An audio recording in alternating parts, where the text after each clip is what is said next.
आज हम जा रहे हैं उस शिखर पर जहाँ जाना हर ट्रैकर का सपना होता है। तो चलिए मेरे साथ महाराष्ट्र के सबसे ऊंचे शिखर पर, जिसे कहते हैं कळसूबाई शिखर। मैं हूँ आपका host Bapu the traveller. Kalsubai शिखर जाने के लिए सबसे नज़दीकी रेलवे स्टेशन है इगतपुरी। इगतपुरी से कळसूबाई शिखर का अंतर है सिर्फ 30 किलोमीटर। इगतपुरी से सुबह की बस पकड़कर हम बारी इस गांव में पहुंचते हैं, जो कळसूबाई शिखर का बेस विलेज है। सुबह सुबह बारी गांव का नज़ारा देखकर मन प्रसन्न हो गया। ये ट्रैक शुरू करने से पहले हमें ये पानी का झरना पार करना होता है। अब हमें ये नाला पार करना है।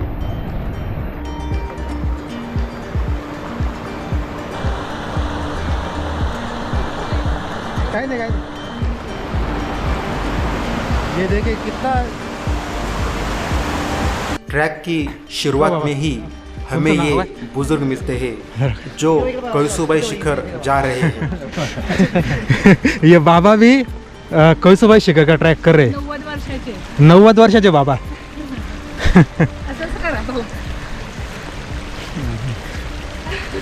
जिस रास्ते से हम जा रहे हैं उसी रास्ते से पानी नीचे भी आ रहा है।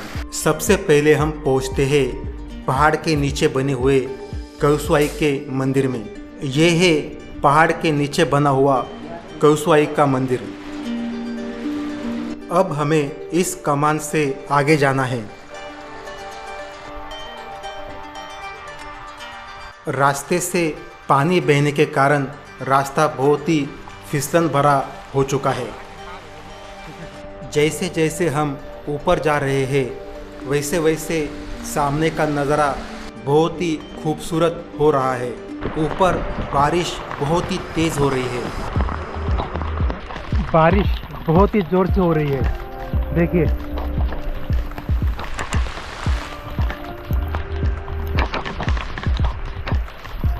सामने का कुछ भी दिखाई नहीं दे रहा है। उसी कारण अब रास्ते से पानी बहुत ही ज़्यादा बह रहा है।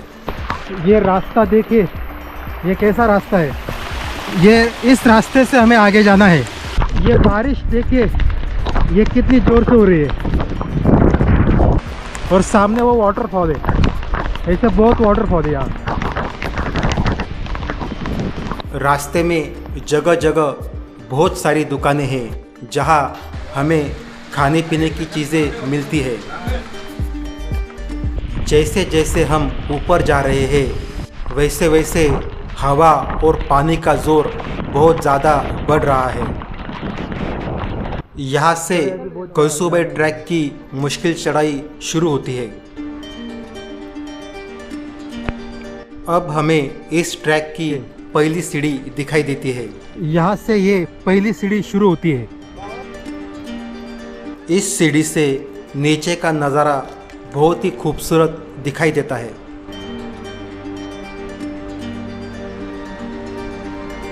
अब हमें इस मुश्किल जगह से आगे जाना है। आगे हमें दूसरी सीढ़ी भी दिखाई देती है। ये नज़ारा बहुत ही खूबसूरत है। हम जिस रास्ते से ऊपर चढ़ रहे हैं उसी रास्ते से पानी भी नीचे आ रहा है।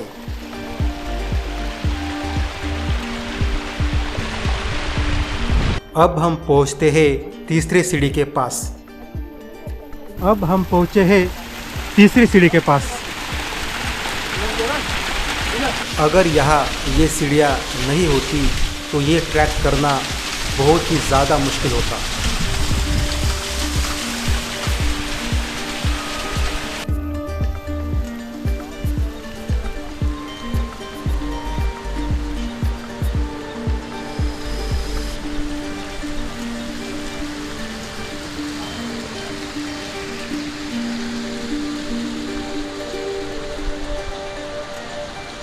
तीसरे सीढ़ी से नीचे का नज़ारा बहुत ही खूबसूरत दिखाई देता है।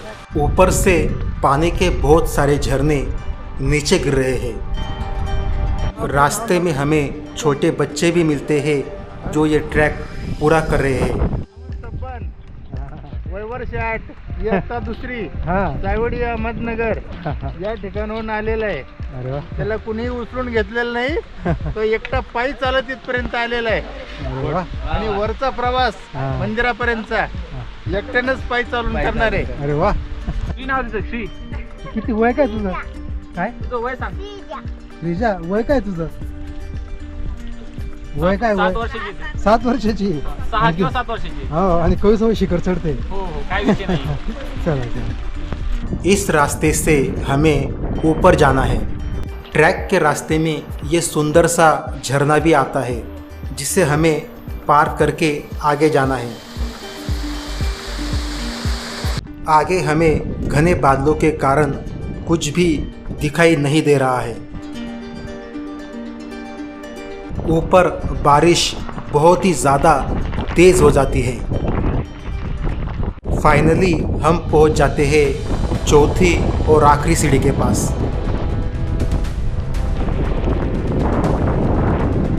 यहाँ हवा बहुत ही ज़्यादा तेज़ होती है। दोस्तों ये चौथी सीढ़ी यहाँ हवा बहुत तेज आ रही है ये देखिए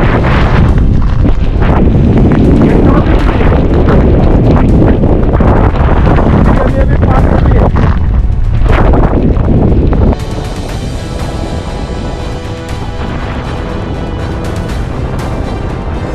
चौथी सीढ़ी पार करने के बाद हमें कळसुआई का मंदिर दिखाई देता है। यहाँ हवा बहुत ही ज़्यादा तेज़ होती है क्योंकि हम इस वक्त जहाँ खड़े हैं वो है महाराष्ट्र की सबसे ऊंची जगह जिसे कहते हैं कळसुबाई शिखर। आइए अब हम कळसुआई का दर्शन करते हैं।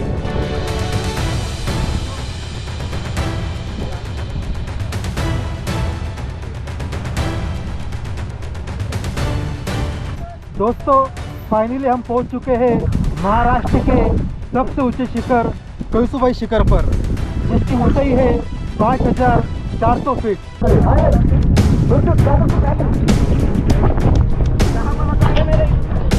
ये मौत का कुआं है।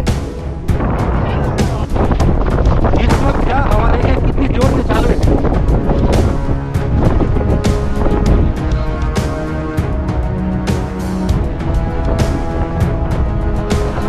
पूरी खाई है। यहाँ बहुत संभाल के आगे बढ़ना होता है।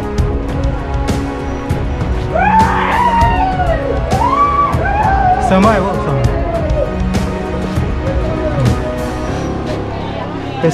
सामने पूरी खाई है और सपोर्ट के लिए कुछ भी नहीं है।